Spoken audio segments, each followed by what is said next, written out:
Welcome to the Off the Charts Football Podcast. I'm Matt Manocherian of Sports Info Solutions, joined as always by Aaron Schatz of Football Outsiders. This is a special draft preview podcast. We're going to break down the 10 questions that are on everybody's mind heading into the draft. Aaron, how's your offseason going? My offseason is good. I think we've had an exciting one with a lot of interesting player movement. I'm very happy that literally as we started recording this podcast, Rob Gronkowski announced it. He is coming back next year, which is good for the Patriots and good for the NFL. Was there any doubt, Aaron? According to the local reporters, there actually was a little doubt. There was an element of he could make a lot of money in entertainment and not have to deal with as many injuries. So there was a little bit of doubt. But now he's coming back. He's coming back. The part that I liked is that the Kentucky Derby horse was named after him, and then apparently the horse was injury prone because they just pulled him out of the Derby. So very aptly named horse, in my opinion. Yeah, every time they throw the ball to the horse, I have to just hold my breath. Well, the other horses were going low on it constantly. So constantly. I'm excited for the draft.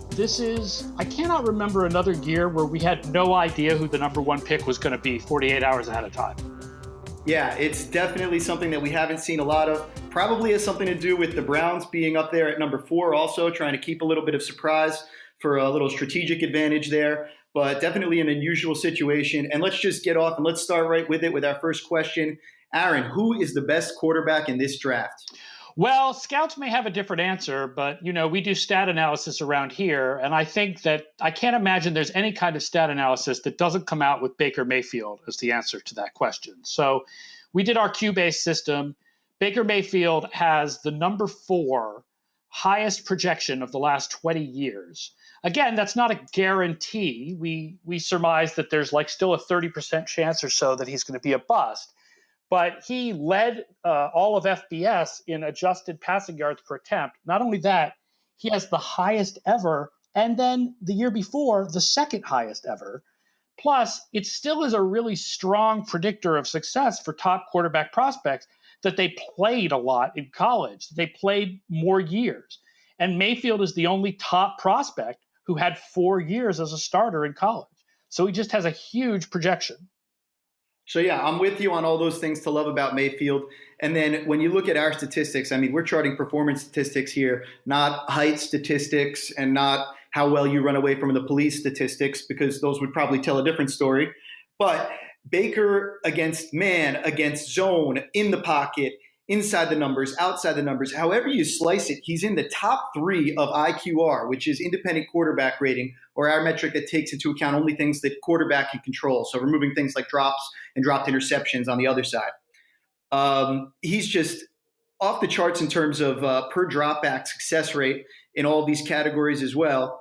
And some of the margins that he leads by are really insane. For example, his inside the pocket numbers, he leads in adjusted yards per attempt by 2.3 yards. You just don't see that sort of stuff. So I'm with you on the thought that Baker is much better than a lot of these other guys in terms of all the ways that we can cut his performance stats. That said, you said there's a 30% bust rate. I think there's kind of a 50%-ish bust rate for almost everybody. So I think we should all keep in mind how bad we are at distinguishing between quarterbacks at the top of the draft. And yeah, I'm a Baker guy too. Not that I don't think he's without his flaws, but it's hard to look at the stats and not come away like that. Now, One area that I'll say was third down. Sorry, I was just going to mention quick. On third down, if you look at Baker during this season, the IQR drops to 91, which is way below, his astronomical. He's usually in the 130s, 140s. And so he's 67th in IQR this year, 36th in on-target percentage, 65th in adjusted yards per attempt on third down. And for me, that fits into what I think of Baker, and that is if he's going to succeed on the NFL level, this isn't a guy that's going to succeed by being Russell Wilson. He's not a special when the play breaks down kind of guy. I think he gets that book a little bit because he's short and people want to draw Manziel narratives, and it's kind of a lazy comp. But if he's going to be a successful NFL player, and this is part of the reason why I haven't been able to be totally 100% all in on him, he's going to have to be Drew Brees, because that's when he's really good, when he's on time, when he's able to be accurate and manipulate the defense with his mind and put the ball on a string. So I think that gets lost in the conversation with him, but that's who he needs to be if he's really worth this number one pick. Yeah, I mean, I've read some people writing about Mayfield saying, because of his strengths and weaknesses, he's going to need a particular scheme. It's going to work, he's going to have to work within a particular scheme. And my question is sort of who doesn't need a particular scheme that fits their strengths and hides their weaknesses? Who doesn't play better when they have a good offensive coordinator? Even Aaron Rodgers, I mean, we think has been held back perhaps by the play calling in Green Bay. Everybody plays better when they have a better offensive coordinator and a scheme that fits their strengths. So why would Baker Mayfield be any different from anyone else? Well, I'm with you there, but this is what I will say. He's had such good scheme and such good personnel around him on offense at Oklahoma. And we know about Big 12 defenses. We've talked about that before. So there might be something to this sort of thought that he's been in such a good scheme that if we have to regress him back to kind of being, okay, how would he have performed in an average scheme if he was in college? Maybe that brings him back down to earth. The other thing is he definitely did throw a high percentage of screen routes. We saw 16% of his 2017 targets were screens, which is just 1% off the Big 12 average, but 3% more than the average across the nation. And so we see a little bit more of the screens than we'd like to see, and that certainly accounts for some of his production. But this is a guy that also excelled on a lot of tough throws, a lot of the quote-unquote NFL-type throws. You saw the comeback represented 5% of his target share, and he was 91% on target on those throws, which is ridiculous. The fade, another one of his favorite routes, 3% of his target share. He's excellent on that throw, 12.7 yards per target. And on broken plays, and this is where, maybe it is appropriate to be talking about the Russell Wilson, Johnny Manziel comparisons. He also did a great job there. Now, I don't think that's as much because he was so skilled in these situations. I think it's because he's aggressive. Because when you look at his average depth of target in these situations, he's throwing the ball down the field and he's attacking from these broken plays situations. So going against everything that I said about 2 minutes ago, I will say that's one of the routes that we saw he did excel on also. I will say I think the Big 12 thing is a little overstated, and I'm somebody who overstated it early on because I've always been scared of Big 12 quarterbacks because there isn't a very good track record of them succeeding in the NFL commensurate with their draft position. But if you look at Bill Connolly's S&P Plus, right, look at past defenses broken down in that, right? The Sooners had to play TCU twice, which was the best pass defense in the Big 12 because of the Big 12 championship game. He also had to face Ohio State and Georgia, which were top pass defenses. So his average pass defense faced was not actually any easier than the average for these top prospects. I think if you look at all his numbers and you include things like the bowl game and the Big 12 championship game, I don't think he got away with that easy Big 12 schedule. It's different for Mason Rudolph. Mason Rudolph played more of what we would think of as a Big 12 schedule. Right, that's a really good point there with the schedule.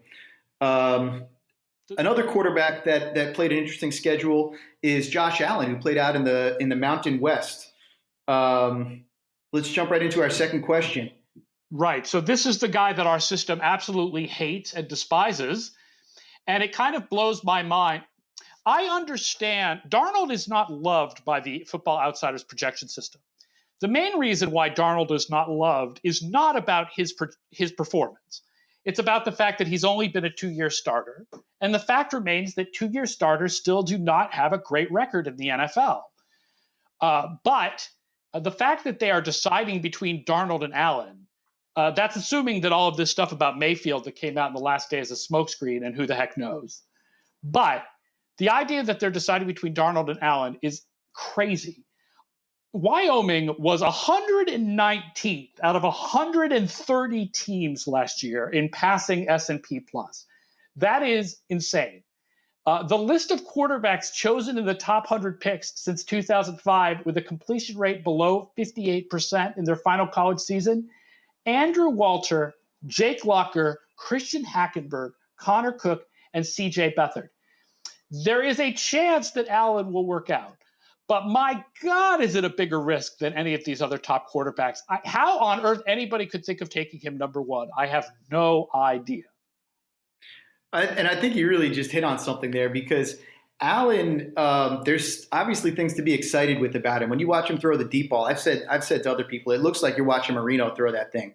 It's really a work of beauty. That said, all of the holes against kind of lesser quality of competition and the names that you brought up, I mean, it's there for a reason. This is somebody that we can identify risk by looking at the numbers behind his performance. And if you're the Cleveland Browns, I think that at least part of maybe what's on their mind more than it would be if you were another organization is not looking dumb and not grabbing the guy with huge bust potential.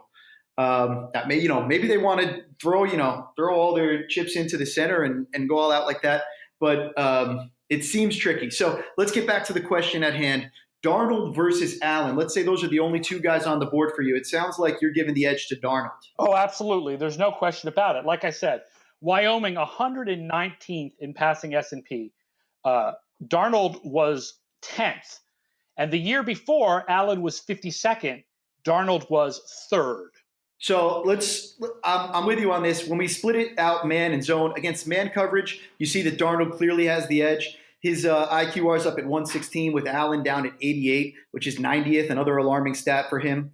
But when we look at it against zone coverage, we actually see some improvement for Allen. So when we dive a little bit deeper into the statistics, we can find some situations where Allen either actually showed some upside and looked good. The only situation where he really appeared to be really accurate was against the zone coverage. He had 77% on-target percentage, which ranked 24th, compared to Darnold down at 71%, was 85th. Also, on third down, we saw some differences between them. Darnold excelled, highest IQR of the top quarterbacks. Allen down at 78, again, 90th in terms of IQR amongst the 132 quarterbacks that qualified in the FBS.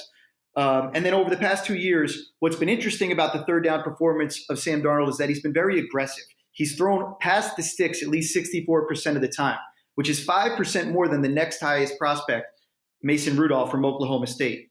So there are some different things about the way that they perform well. But overall, again, as we keep slicing it across, Darnold it outpaces him in almost every category. Now, one more thing besides the zone coverage, another piece where Allen's athleticism could be an asset, he led the FBS in broken tackles in the pocket on a per dropback basis. So he broke a tackle on 3.9% of his dropbacks this year. And in 2016, that led the nation. In 2016, he was at 2.1%, which ranked 12th. So again, let's get our mental picture of what Josh Allen is. And everybody that thinks of him, that hasn't really watched a lot of seeing him play, they think big, strong, rocket arm. But remember, this is an athlete. So this is a guy who's going to be moving. He likes to throw on the move. And there's a reason why he can actually force teams to play some more zone against him theoretically. But as we get more into that, we can talk about another quarterback with some schematic advantages that can come into play, and that is Lamar Jackson. So for this question, we are going to bring in a very special guest, former Sports Info Solutions video scout and current researcher Keegan Abdu. He did some research on Lamar Jackson and what his rare athleticism can bring to the quarterback position. That's right, Aaron. Unfortunately, we are not considering him as a wide receiver today. Oh, thank God. And also, let's not consider him as a defensive tackle or a kicker. Although I do hear he can kick pretty decently. Well, we need a new Randall Cunningham. Without further ado, Keegan, tell us, what did you find when you looked into Lamar Jackson and the schematic advantages that he can bring? So when you have a quarterback with the dynamic athleticism of Lamar Jackson, it can be really a nightmare for defensive play callers to plan for. The threat of the run forces the defense to avoid certain coverage schemes, especially those that involve man coverage. Matt Bowen, who's a former strong safety in the NFL who now works for ESPN, he played against Mike Vick when he was with the Packers. And he recently relayed the information on the Bill Barnwell podcast that you could simply not play man cover 2 against Vick because the safeties were already backpedaling at the snap, and the CB's cornerbacks are playing a trail technique on the wide receivers, which means they're not looking at the quarterback. So basically what you're saying is man 2 is a scheme that you can't play against a really mobile quarterback. No. And I actually decided to check this conventional wisdom with our charting data. And it turns out to hold up really well. So in 2017, in the FBS, man cover 2 was run 6% of the time, making it the 6th most frequently used coverage. Opposing quarterbacks scrambled on 9% of dropbacks versus man cover 2. Bowen's point already starts to become clear here, as scrambles versus man cover 2 were the most efficient versus any coverage, with a 55% success rate and a 7.7 yards per attempt. At the NFL level, this repeats itself. Man cover 2 is used even more frequently at 8% of all dropbacks, and opposing quarterbacks scrambled on 7% of dropbacks versus 2-man. Just like in college, it was the worst defense to employ against a scrambling quarterback. Their success rate was 68%, and yards per attempt was 8.5, which were, again, the highest allowed of any coverage. Okay, so I'm trying to keep up with you. We're saying that conventional wisdom says don't play 2-man against an athletic quarterback, and then the data also shows that when teams play 2-man against an athletic quarterback, they get burned by the scramble. Absolutely. So when teams played against Jackson, let's bring it back to Jackson, did teams actually shy away from using that man 2? How did that play out? Yeah, so if you look at Jackson's opponents in games where they did not play Louisville, they employed man cover 2 against other teams at a 9% rate, which is actually the 4th highest rate in the nation. However, when they played Louisville, they only played it at a 5% rate. So already they're dropped in cut it in half. Yeah. Exactly. So on top of that, the 52 dropbacks where Jackson has faced a man cover 2 over the past 2 years, he scrambled on 13% of those, which is 25% of those snaps. Of those 13 scrambles, he's had a ridiculous 84.6 success rate and 15.2 yards per attempt. So I'm going to pause you there because one thing just from the scouting perspective, the fact that he can see at a 25% rate that they're in man 2 and it's time to run, that means that he's got an awareness for it, and he knows that that's an advantage to him and to go in that situation. And that absolutely should be a green light for a quarterback like him. Go on. Absolutely. And more generally, it also was able to prove through that Lamar Jackson saw zone coverage at a 9% higher rate than his opponents employed against other teams. So they're in more zone more than they were in man. And overall on a man zone split by Jackson, he was 16th in success rate per dropback versus man, and zone he was 28th. So he did pretty well against both. And I'll throw in one more stat there on to close it out. The elusiveness in the pocket, I think you also looked at too. So turning the potential sacks into positive plays, something that we definitely saw Deshaun Watson do while he was healthy in the NFL. Like Josh Allen, in 2016, he led the FBS. It was Allen that led this year. And in 2017, he was second in broken tackle rate in the pocket, with actually more broken tackles total than Josh Allen. So 38 broken tackles in the pocket over the last 2 seasons. That is, he's been consistent with that, and that figures to be a skill that translates on the next level. Absolutely. Really interesting stuff. So I take it you are in on Lamar Jackson. I'm very in on Lamar Jackson. All right. And before I let you go, I'm going to put you on the spot. Since you were one of our Sports Info Solutions video scouts last year, and we have just opened up recruiting for this year, is there anything that you would say to somebody who's thinking about applying to be a Sports Info Solutions video scout this year? You will learn more about football in 4 months than you ever have in your life. All right. Sounds good. I hope they pay well. And with that, Aaron, we will pull you back in. Do you have any thoughts on Lamar Jackson? I like Lamar Jackson a lot. One of the things I don't understand about the criticism of Lamar Jackson is the idea that he did not play in a pro-style offense at Louisville. Because I think Bobby Petrino's offense is pretty pro-style. And I see from the SIS stats that Jackson threw fewer screens as a percentage of his passes than the rest of these prospects. So it's not like he's living off of bubble screens and stuff. He actually played, throws a lot of NFL-style routes. Just because the guy runs around a lot when he's under pressure doesn't mean he's not playing in an NFL-style offense. Couldn't agree more. So we should talk also a little bit. I mean, we've talked here about the top quarterbacks, and obviously, they're not the only guys that we're talking about at the top of the draft. So we should probably talk a little bit about Saquon Barkley, because Saquon Barkley is an immense running back prospect. If you believe in running back prospects, our backcast projection system, he has the second highest projection going all the way back to 98. The only person who had a higher projection was Ricky Williams. The problem is it brings up this whole question of, is it valuable to take a running back that high in the draft, given that running backs have a short shelf life, that passing is so much important than running in the NFL, that that running backs tend to be interchangeable, that the top teams tend to get their running backs later in the draft, that if you draft a running back that high, because of the way that running back salaries have changed, you end up automatically adding one of the top 5 or 6 highest paid players at his position, which you don't do with other positions anymore. But I think Saquon kind of stands out because he's so good as a receiver.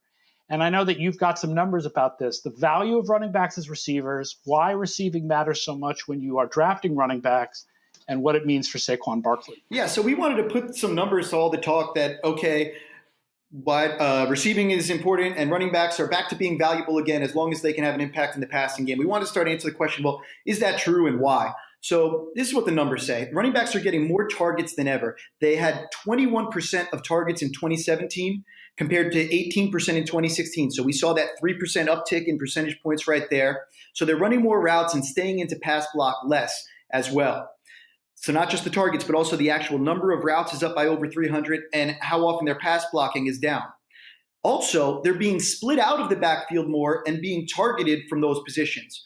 So in terms of percentage of running backs targets from slot or wide, that's increased by 2.5 percentage points from 16 to 17. So not just we're seeing running backs get more targets, but we're also seeing them line up out wide more often and get more targets from those positions. So that's different than just throwing your running back out of the backfield. That's really explicitly using them as a wide receiver and stretching the matchups of the defense in terms of dictating personnel, moving linebackers, having throwing guys in motion and being able to force the defense to declare if they're man, if they're zone. You can get a lot out of that. So the route running, the formational versatility, the pass catching, it's never been more valuable. So we looked at some of the numbers for some of the top running backs, and Saquon's a really interesting guy because he has the second most targets of anybody lined up not in the backfield. We saw Rashad Penny had 34% of his targets from either the wide slot or wing position, so anywhere on the line of scrimmage really, not in the backfield. And Saquon Barkley had 12%, but he was the only other guy with at least 10 targets from out of that position with 13 this year. He had over 105 targets over the past, not this year, over the past 2 seasons, which was the most of all of the 11 running backs that we looked at. Other things that pop out when we started to look at the numbers, Saquon is incredibly efficient, 9.8 yards per target, which is really impressive with somebody with that much volume in the passing game who had such a bullseye on him by every defense. He was also targeted on average. His average depth of target was 2.2 yards past the line of scrimmage, which shows that he had more of a downfield role in the passing game than your average running back. For comparison, even in the NFL, the average ADOT for running backs is 0.9 yards past the line of scrimmage. He's more than a yard past that on average. And then again, looking at Rashad Penny, he's got the highest percent of his targets from wide slot wing over the last 2 years, and his average depth of target is 4.5 yards downfield. So he's working a little bit more downfield. That said, not quite as efficient as Saquon, just 7.6 yards per target for him. I'll add here that Rashad Penny seems to be the Alvin Kamara of the 2018 draft. Not that he's going to be as good as Kamara, but it's interesting. He actually comes out with a negative receiving index in Backcast because he just wasn't used as a receiver that much, because he just wasn't used as an anything that much until his senior year. For some reason at San Diego State, it looks like they just much prefer to use their seniors no matter how good their sophomores and juniors are. So Penny didn't get much usage in his first couple of years there. So as a result, his backcast may be a little lower than it should be, which is the problem we had with Kamara, because at Tennessee, for some reason, they weren't giving Kamara that many carries and that many targets. So it's interesting that when you look closer at the charting, that Penny comes out as more of a receiving back than you might think just looking at the raw numbers. Right. Not a ton of targets overall, but he did have a lot of those from when lined up out wide. So he's kind of shown a little bit more versatility in the way that he used there. I guess you make an interesting case that we need some like coaching adjustments for these running backs like Kamara and Penny that just can't seem to find their way onto the field, even though they're incredibly efficient once they get there. Yeah, in general, how much the coaches choose to use a running back is a really good indicator of how good that running back is. Saquon Barkley, for example, got over half the rushing attempts at Penn State in his sophomore and junior years. But there are these exceptions. Kamara was an exception. And in his sophomore and junior years, Rashad Penny seems to be an exception. Absolutely. Moving on to the next question.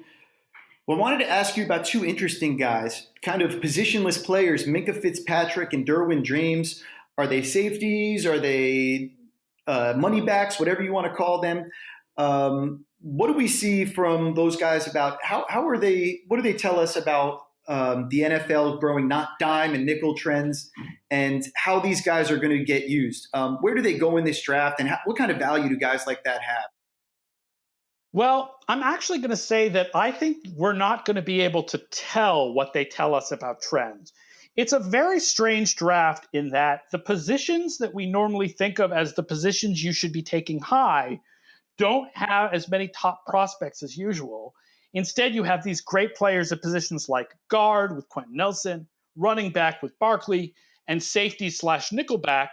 So I'm not sure what it tells us about nickel and dime trends versus what it tells us about this draft specifically.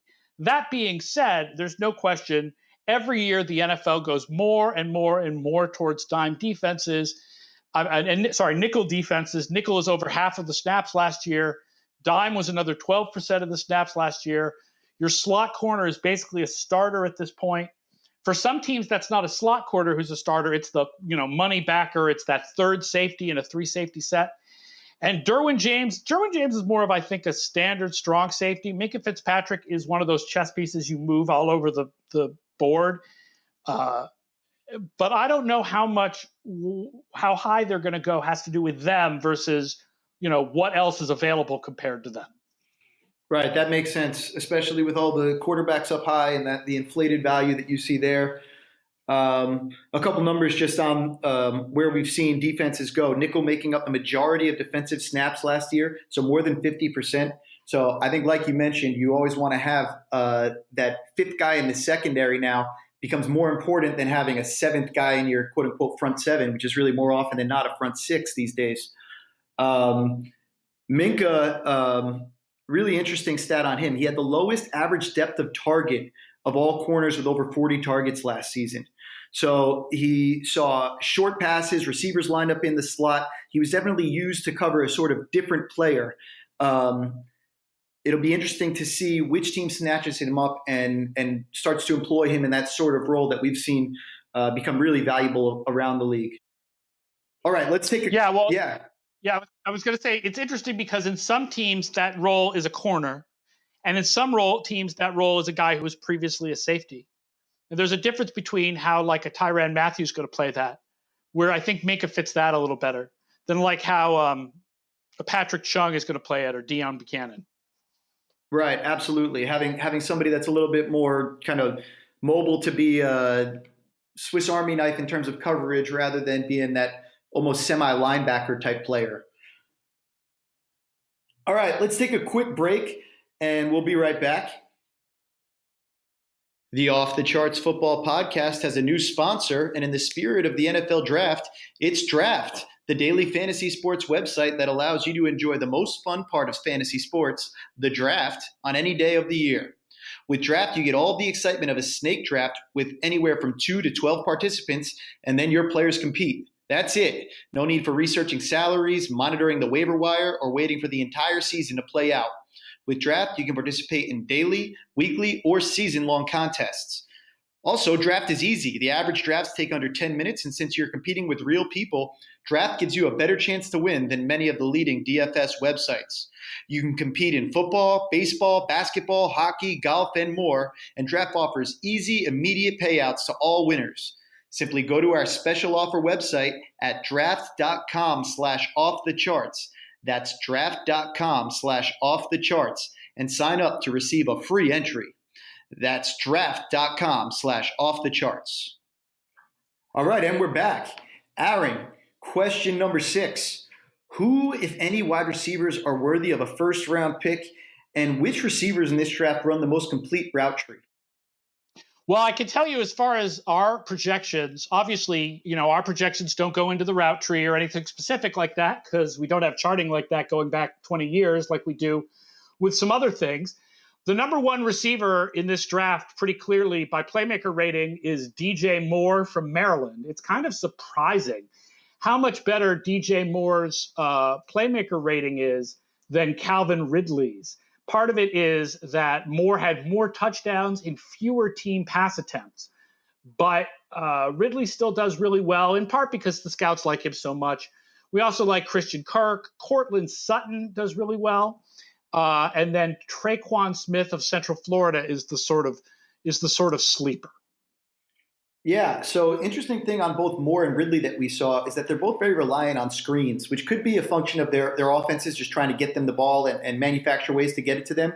But that could be a sign of weakness in terms of their full route tree. Moore was at 18% screens, and Ridley was at 16% on screens. One thing that we saw with Sutton, who you mentioned there towards the end, he ran a ton of fades. And so 9% of his routes were fades, which is more than double the FBS average. And he was super efficient when the ball was on target. On target throws, he caught 80% of those fades. So really good playmaker on those kind of contested ball type throws. Something to look out for, a good indicator of a guy that can track the ball well in the air.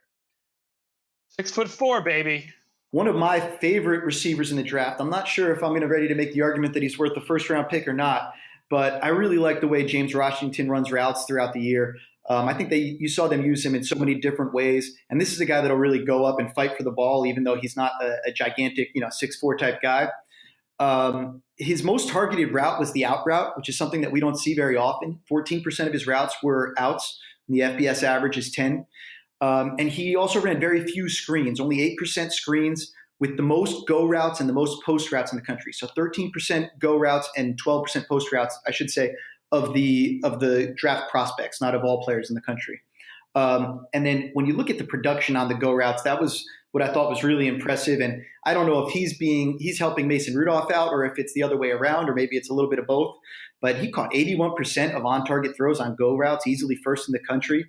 And he averaged 22 yards per target, not per catch, yards per target on goes. And like I said, this is a route that he ran 13% of the time. Another one out there, another 22 yards per target on post routes also. That FBS average is just 13 there. So really interesting, deep routes, kind of full route tree, the out route, not a lot of screen production. James Washington's a guy that I really like the way he plays football, even if he doesn't have some of those top end sort of bursty athletic traits. Right. Well, here's the one reason to be a little hesitant about Washington, which is the bad record of seniors, top picks who were seniors coming out of college rather than juniors. There's a remarkable difference in the quality of juniors versus seniors when they're taken at the same draft position or have the same college statistics. And James Washington, as well as DJ Chark, are seniors coming out. The other guy is Anthony Miller, also coming out as a senior, whereas Ridley and Moore and Sutton are coming out as juniors. So as good as he was, there's some of that is being a year older and having a year more experience, and more than at other positions, that seems to really matter when it comes to judging wide receivers coming out in the draft. Certainly. Definitely agree with you there. You see the NBA picks that seem to pan out are more often the one and done freshmen and less often the Grayson Allen seniors. It's interesting because, Nathan Forster, who does Playmaker Score and Backcast and Saxier, and he's looked for a similar effect in Saxier and in Backcast, like for edge rushers, and he hasn't found it. In wide receivers is where it really stands out. The guys who come out as juniors are much better NFL prospects than guys who come out as seniors. Not that all guys who come out as seniors are failures. Roddy White, for example, fabulous player. But comparatively, they're bigger risks. All right, let's move forward and let's talk some offensive linemen. Yeah, well, offensive lineman means Quentin Nelson. That's what it means more than anything else. And Quentin Nelson is a fabulous, and there's tons of video online of Quentin Nelson being fabulous. I'm curious what Quentin Nelson does in blown blocks because you've charted that. How dominant is he? So Nelson graded out really well in terms of our proprietary stat, which is blown block rate. So blown block rate, what we're doing is we're looking at every time you try to complete a block on a defensive player and you're physically beaten by that man and he has an impact on the play. So it could be that he got a sack. It could be that he tacked the running back in the backfield. It could be just that he forced the running back to bounce the play to the outside to a different gap. And it might not have resulted in a loss, but we'll still charge a blown block there as long as it affected the play. So in terms of blown block rate, Quentin Nelson was at 1.1% this year, which was the third lowest blown block rate amongst guard prospects in the draft. And fellow first-round projection Wynn and mid-round sleeper Wyatt Teller of Virginia Tech both outpace him. They had blown block rates of just 0.5%, or the way that actually bears out, they each had just 5 blown blocks in about 1,000 snaps each over the course of the year. In terms of run-pass splits, Nelson was one of our top run blockers, but his pass blown block rate was closer to the middle of the pack. So that's one thing that I think is consistent with what the scouting eye sees on Nelson, that he's a really dominant player in the run game. And it did bear that out in terms of blow block rate, less so in terms of on the passing side. But again, he was very good in that regard also. And then one other interesting player that we saw on the blown block leaderboard was Will Hernandez of UTEP. And while he faced lesser competition and had 7 run blown blocks on the year, in 336 pass snaps, he wasn't charged with 1 blown block. So interesting thing there for Hernandez, certainly not going against the high quality pass rushers, but really dominant to not allow a blown block in the entire season. That is quite a year. Okay, and I'll throw one back at you. You threw me the offensive line. How about on the defensive line? How good is Bradley Chubb? One of my favorite players on film. How good is Bradley Chubb, and how does the relative lack of depth at edge affect his value? And what about Maurice Hurst on the inside also? I'm going to tell you that based on our projections, Chubb is not as impressive as you might expect. He actually comes in pretty much virtually tied with Harold Landry and Marcus Davenport as the top edge rushers this year. And Chubb comes in with a projection that would be near the bottom of edge rushers drafted in the top 5. But, like you said, there's that asterisk of who's available this year. And I think when you look at who's available and what positions matter, it does point towards suggesting taking Chubb in the top 5. I mean, Chubb may be tied with Davenport and Landry, but it's not like he's way behind. Like, I would say, listen to analytics over scouts if Chubb was like behind those guys, but he's not. It's a virtual tie. If it's a virtual tie and the scouts say go with Chubb, then go with Chubb. And based on who else is available in the top 5, I think Chubb is going to end up taking the top 5, and it's really hard to argue with taking him in the top 5. So I have to come clean about one thing. I think if I had my choice of any player in this draft, Bradley Chubb is the guy that I would go with. I remember a few years ago when I was with Cleveland, I scouted Khalil Mack at Buffalo. And Khalil Mack was the sort of player where every time I went in there, I couldn't find a real hole in his game. You could say the small school thing. You could try to nitpick, but I just thought he was going to be a good player. And more than anybody else in that draft, I felt like no matter where he goes, I feel comfortable taking him. And although they're very different players, a totally different style, the way he gets things done. Chubb reminds me of Mack in the sort of sense that when I watched him playing as a junior, I thought he was good. When I watched him playing as a sophomore, I thought he was good. When I've looked at all of his charting stats, he's good. 5th in the nation with 60 pressures this year, even with all the attention that's around him. And every time you throw on the film, you see a guy who's just performing well and working his tail off. And maybe there is a little bit less of the flashy upside again. But I'm a sucker for production, and with the charting stats supporting him as well, I might take Bradley Chubb at number 1 if I were the Browns in this draft, and pair him up there with Myles Garrett and really rev the engines on the defensive side. Well, I think there's a good chance that they're going to get him at number 4. That's the other way to go about doing it for sure. I think I have less of a strong feeling about a quarterback than they do, but Man, if they land with Chubb at 4, I think that they made out like bandits in this one. It is interesting. Chubb and Landry's projections are much more based on production. Davenport's projection is all projection based on his combine explosion.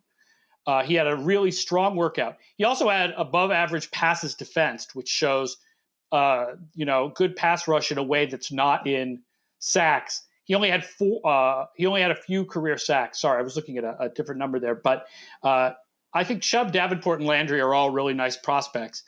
As far as interior guys, I know that Hurst and Vita Vea stand out. Hurst had 36 pressures in the SIS charting.